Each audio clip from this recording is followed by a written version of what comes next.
교회 공동체로 완성되는 행복이라는 제목으로 말씀을 증거합니다. 행복이 어디서 완성된다고요? 교회 공동체를 통해서 완성됩니다. 대부분 상품과 제품에는 등급이 있습니다. 가전제품의 경우도요, AI 기능이 탑재된 제품은 기능에 따라서 가격이 천차만별입니다. 자동차에도 브랜드별, 배기량별 등급이 다 있습니다. 여러분, 대중교통 KTX, SRT를 타도요, 일반석이 있고 특석이 있습니다. 여러분, 항공기 좌석에서 비즈니스석 한번 타보셨습니까? 저는 아직 한 번도 못 타봤습니다. 이코노미석에 탔다가 여러분, 비즈니스석을 통과해 오면, 야, 여기에 앉으면 어떨까? 여러분, 등급이 다릅니다. 행복에도요, 수준에 따른 등급이 있습니다. 낮은 등급의 행복은 무엇일까요? 한마디로 외적으로 무언가 소유할 때 얻는 행복, 소유의 행복이라고 그렇게 이야기합니다. 성경은 이것을요, 육신의 정욕, 안목의 정욕, 이생의 자랑으로, 이것을 인스턴트 행복이다 그렇게 이야기합니다. 잠깐 있다가 없어지는 행복이라는 것이지요. 여러분, 그러나 성경은 소유의 행복을 부정적으로 평가하지 않습니다. 이런 행복을 성경은요, 분복이다 이렇게 이야기합니다. 타고난 복이다 이렇게 표현합니다. 자, 그렇다면 중간 등급의 행복은 무엇일까요? 중간 등급의 행복은요, 사람과의 관계를 통해서 얻는 행복입니다. 인간관계를 통해서 얻는 행복이에요. 그렇습니다. 인간관계가 어려우면 참 행복하지 못합니다. 그런데요, 이 인간관계를 통한 행복도요, 친밀도에 따라서 등급을 나눌 수가 있습니다. 가족과 누리는 행복, 여러분, 이것은 중간 등급의 행복인데요, 얼마나 친밀하냐에 따라서 바로 그 중간 단계에 수준이 또 있는 행복이 있다라고 말할 수 있습니다. 시편에 보니까 가족이 한 식탁에 둘러 앉은 것이 최고의 복이다, 그렇게 시편 128편에 말씀해 주고 있음을 보게 됩니다. 여러분, 그러나 예수 믿는 사람들은요, 여기서 만족하면 안 됩니다.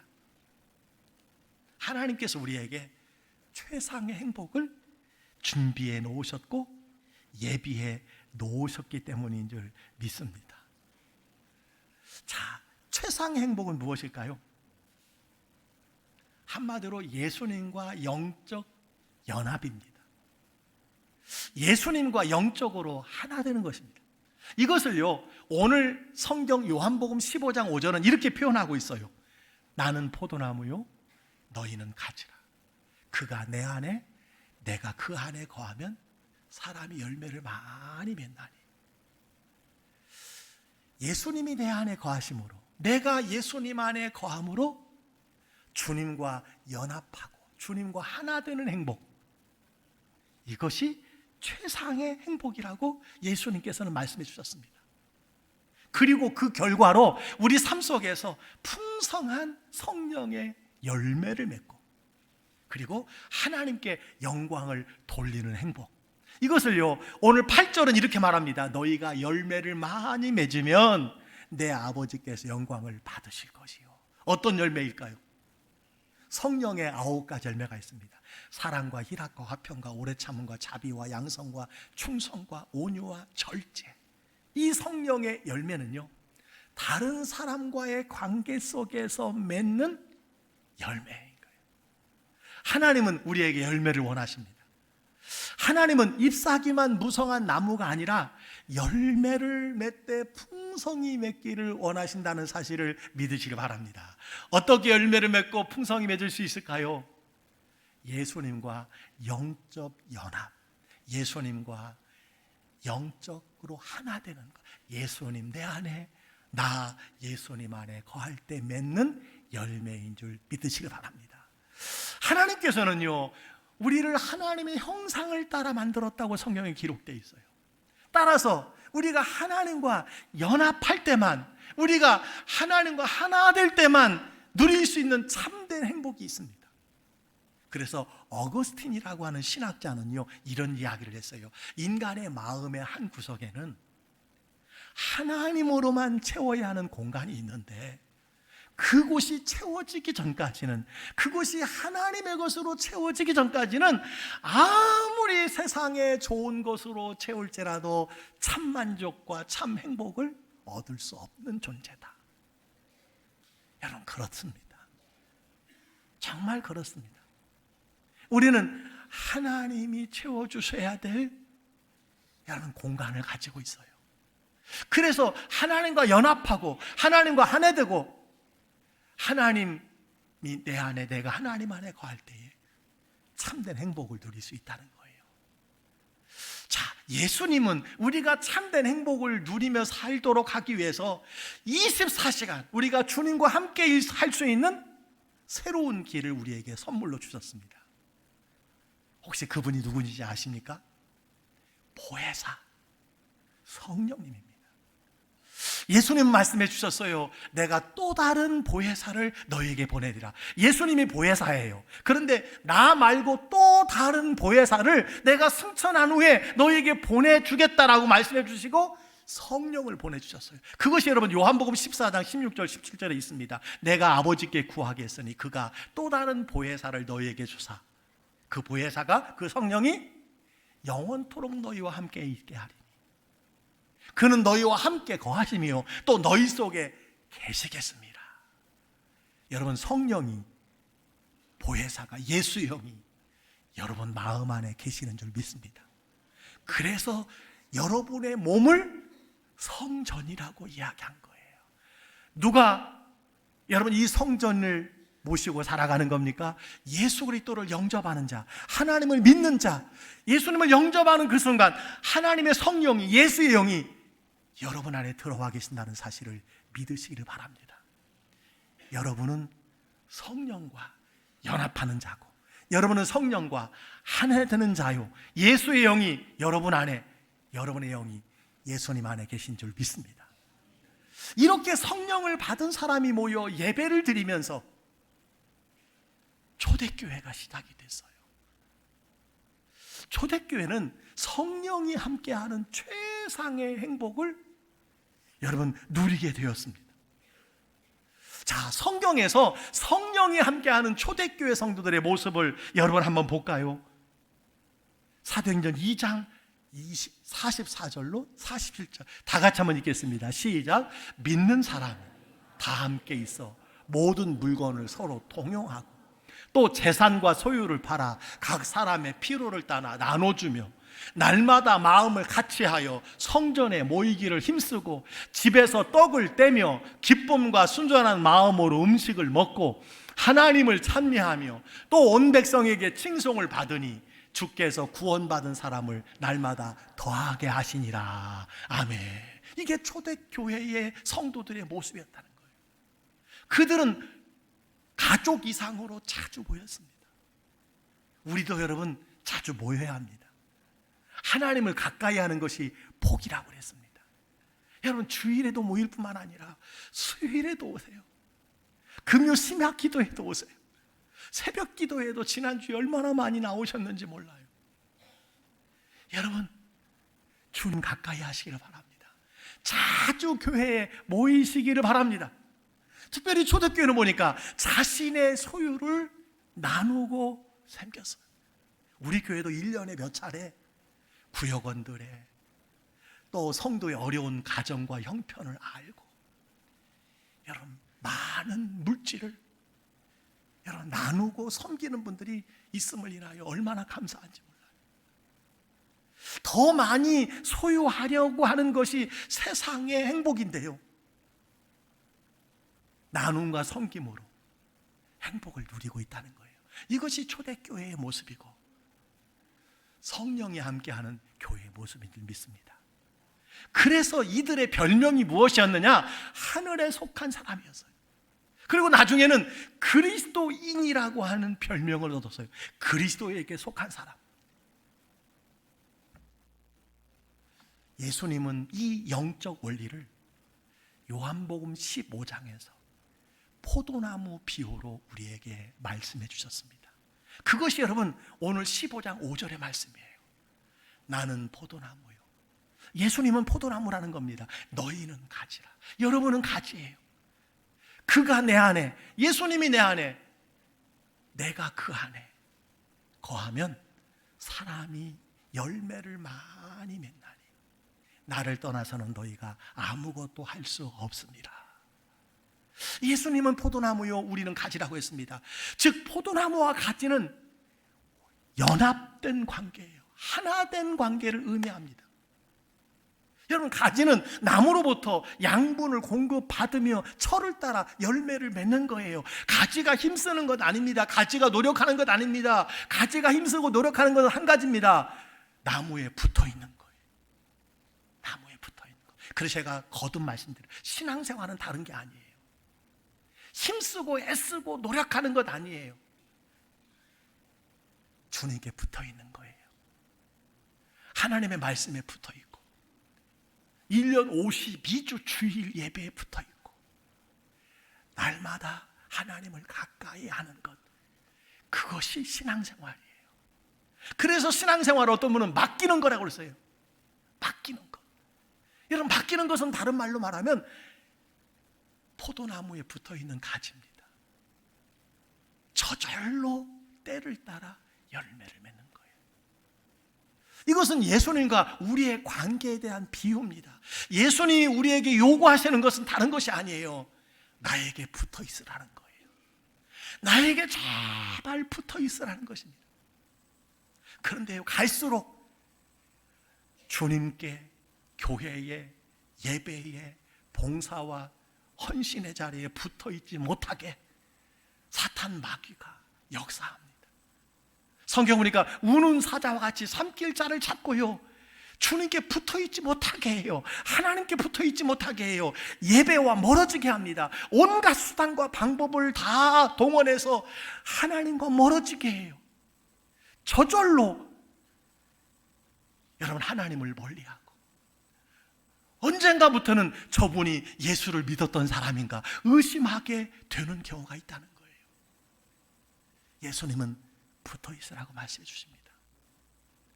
예수님과 우리가 연합할 때 오늘 말씀해 보니까 기쁨을 충만하게 주신다고 그랬어요. 행복하게 주신다고 그랬어요. 그것이 여러분 15장 11절 12절의 말씀입니다. 다 같이 한번 읽어보겠습니다. 내가 이것을 너희에게 이름은 내 기쁨이 너희 안에 있어 너희 기쁨을 충만하게 하려 함이라.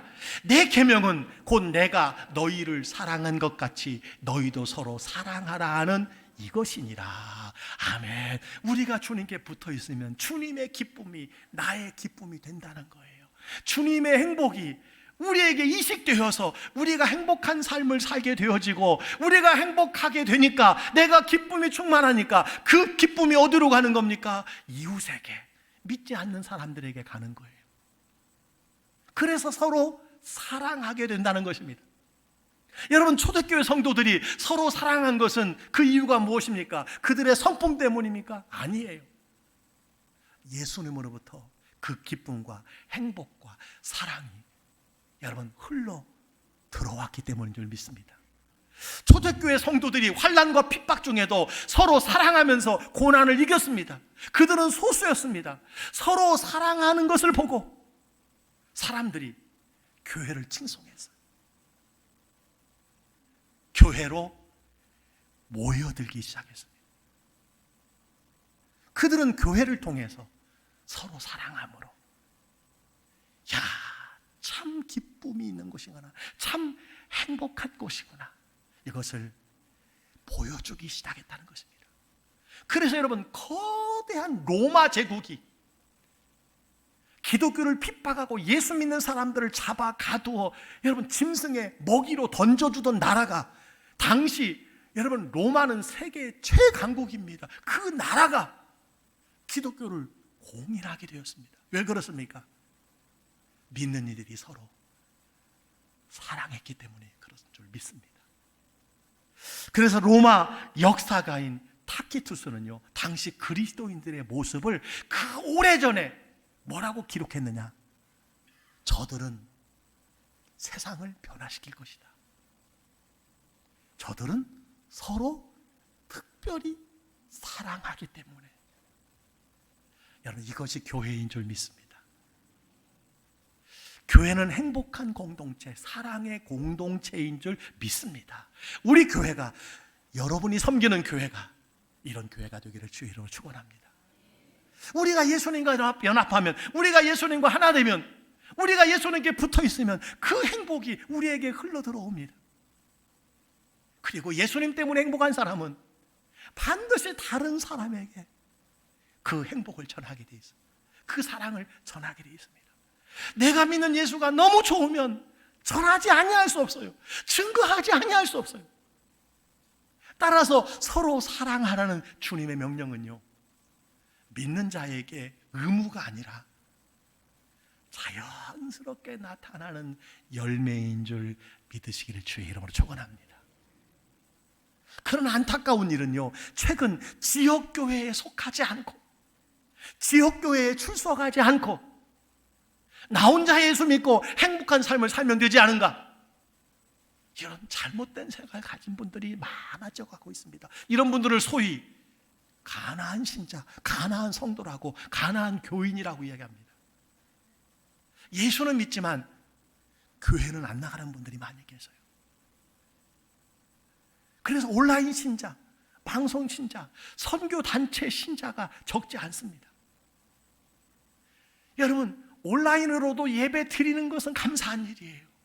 온라인으로 예배를 드릴 수밖에 없는 분들은 온라인으로 예배를 꼭 드리시기를 바랍니다. 그러나 경건한 장소, 경건한 자세로 예배를 잘 준비해서 여러분 드려야 됩니다. 여러분, 우리 집에서 기독교 TV 채널이 어느 집은 5개, 어느 집은 3개 나옵니다. 여러분, 집에 계실 때 유행가 듣지 않고 홈쇼핑 보지 아니하고, 기독교 TV를 통해서 설교를 듣고 찬양을 듣고 간증을 듣고 성경 공부를 한다는 것은 귀한 일입니다.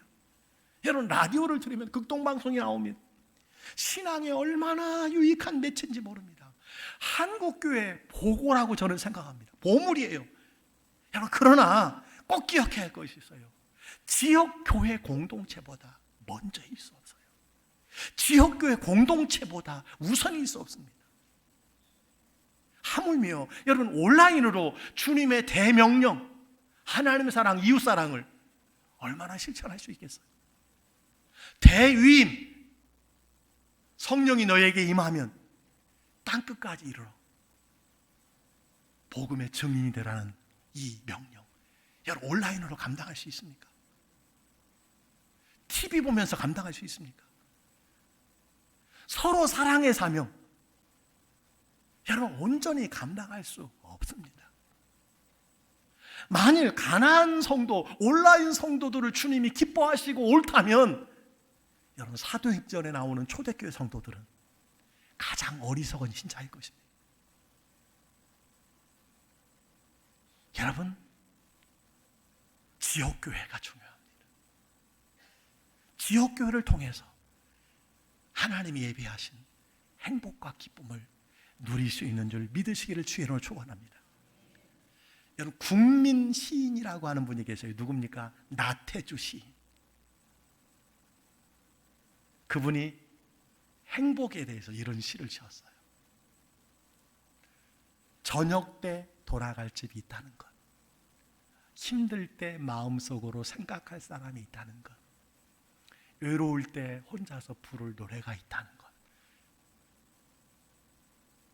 여러분, 이 시 너무 짧아요. 나태주 시인의 시는 짧아서 좋습니다. 여러분, 이 행복 너무 소박하고 너무 쉬워요. 근데 제가 이 시를 읽다 보니까, 야, 이게 교회 안에 있는 거구나라고 하는 것을 확인하게 됐어요. 교회 안에. 여러분, 주일이 되어지고 힘들고 어려울 때 인생을 살다 보면, 여러분 그런 날이 왜 없습니까? 외로울 때가 왜 없어요? 힘들 때가 왜 없어요? 울고 싶을 때가 왜 없어요? 누구한테 기댈 때가 왜 없습니까? 여러분, 그때 여러분 곁에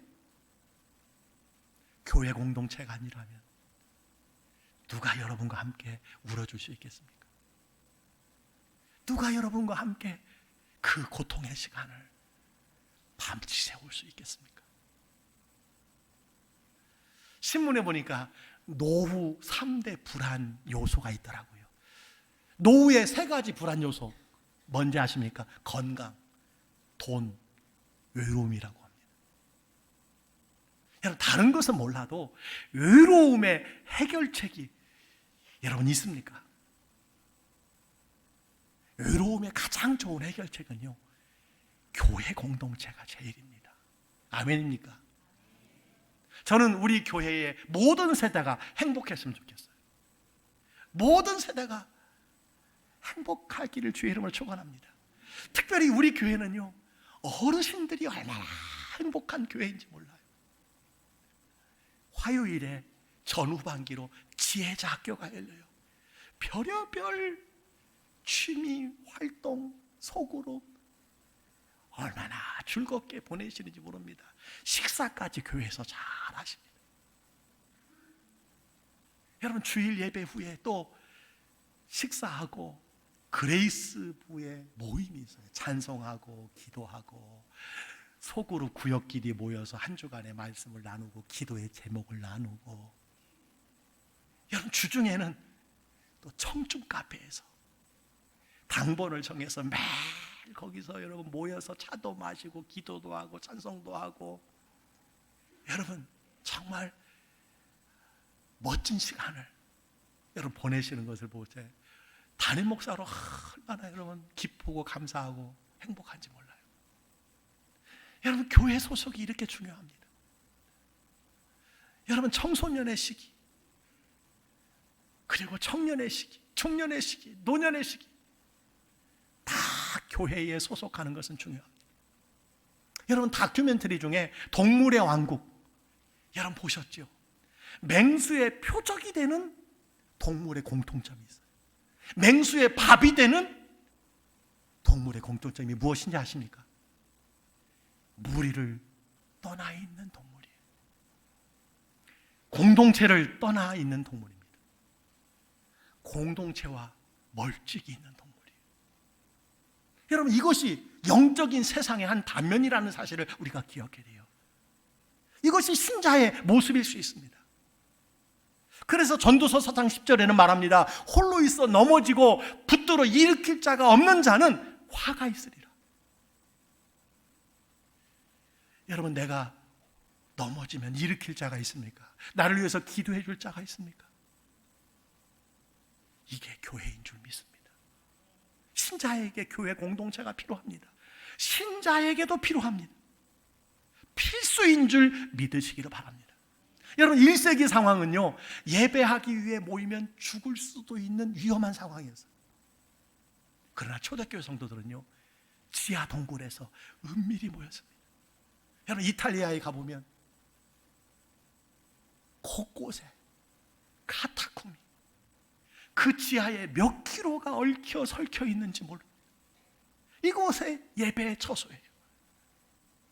그래서 그들은 서신서에 보니까 이런 인사말을 반복했어요. 어떤 인사말입니까? 너희가 거룩하게 입맞춤으로, 너희가 거룩하게 입맞춤으로 서로 문안하라. 그리스도의 모든 교회가 다 너희에게 문안하느니라. 여러분, 만날 때마다 거룩하게 입맞춤으로 문안하는 거예요. 이게 무슨 말씀입니까? 살아서 다시 만난 것에 대해서 감격이 있었다는 거예요. 다음 주에 못 만날 수도 있기 때문에 이번 주에 만난 것에 대해서 감사와 감격이 있었다는 거예요. 그래서 입맞춤에 문안을 하라고 그렇게 이야기했습니다.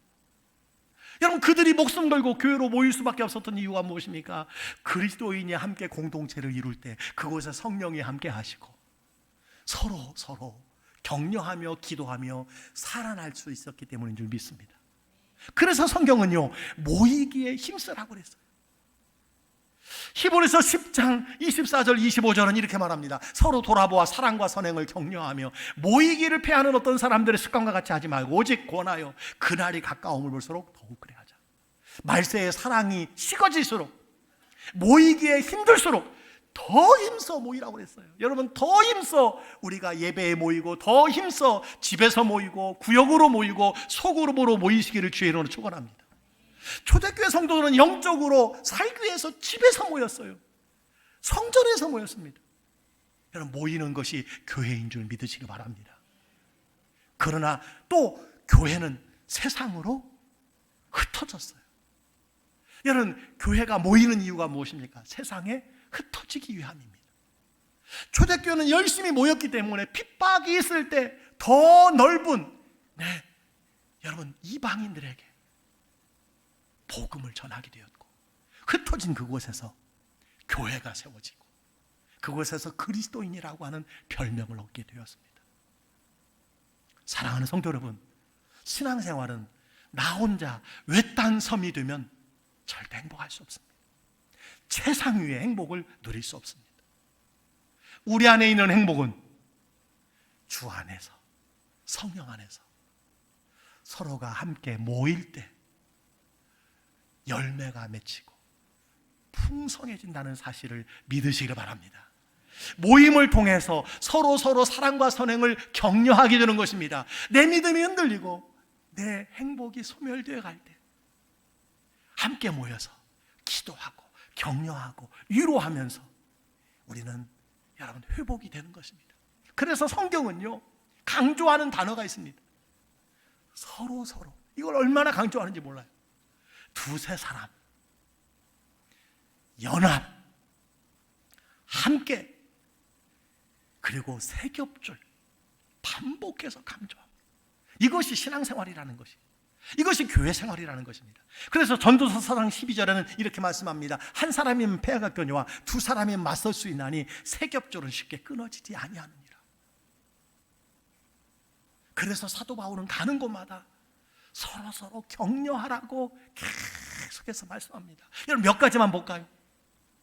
서로 사랑하라, 서로 덕을 세우기를 힘쓰라, 서로 마음을 같이 하라, 서로 받아주라, 서로 용서하라, 서로 종노릇하, 너희가 짐을 서로 지라. 여러분, 소망을 잃어가는 시대에 우리의 소망을 더 굳게 하기 위해서 함께 모여서 서로 돌아보아 사랑과 선행을 격려하는 공동체, 우리 광주교회가 되기를 주의 이름으로 축원합니다. 여러분, 십자가를 보시기 바랍니다. 십자가, 세로축 그리고 가로축이 만나는 모양이에요. 여러분, 세로축은 무엇입니까? 수직적인 하나님과의 관계예요. 우리가 포도나무이신 예수님께 가지로서 여러분 붙어있는 것을 말합니다. 이렇게 세워진 세로축 위에 가로축이 있습니다. 이것은 수평적인 인간관계입니다. 바로 복음으로 하나된 관계가 회복될 때 사랑으로 하나된 관계, 그것이 교회 공동체인 줄 믿습니다. 교회는 예수님이 머리이십니다. 우리는 그 몸의 지체입니다. 따라서 예수님은 교회를 절대 버리지 않습니다. 교회가 어떤 위기와 환난을 겪어도 주님은 교회를 버리지 않습니다. 여러분, 교회는 완전하지 않습니다. 완전한 교회는 이 세상에 없습니다. 지어져가는 이 교회를 통해서 주님은 구원의 역사를 이루어 가시고 최상의 행복을 여러분에게 맛보게 해주신다는 사실을 믿으시기를 바랍니다. 사랑하는 성도 여러분, 우리 광주교회를 통해서 최상의 행복을 경험하시지 않겠습니까? 경험하시기를 주의 이름으로 축원합니다. 아울러 초대교회 성도들은 모일 때마다 떡을 뗐어요. 성찬을 나누었습니다. 성찬을 나눈다는 것은요, 교회 공동체의 최고의 축복입니다. 성찬은 하나님의 구원 사역의 큰 흐름이라고 여러분께 소개한 적이 있습니다. 어떤 흐름입니까? 신의 산에서의 식탁 공동체, 그것이 여러분 이어져 오늘의 성찬 공동체가 되는 것이고, 종말의 하나님 나라의 잔치에 우리가 참여하는 것을 미리 맛보는 것이라고 했습니다. 교회 공동체로 나오십시오. 교회 공동체가 없이는 이 거룩한 성찬, 이 값진 성찬, 이 은혜의 성찬 받을 길이 없어요. 여러분 TV를 통해서 받을 수 있습니까? 라디오를 통해서 받을 수 있습니까? 성찬은 기쁨의 만찬입니다. 성찬은 성도 간의 사귐과 교제의 만찬입니다. 성찬은 우리가 영적 가족임을 경험하는 만찬입니다. 그래서 교회는 성찬 공동체입니다. 사랑하는 성도 여러분, 주께로 오십시오. 광주교회로 오십시오. 그리고 믿음의 형제 자매들과 함께 성찬에 참여하여 기쁨이 충만하고 참 행복을 누리시는 여러분들 다 되시기를 주의 이름으로 축복합니다. 축복합니다.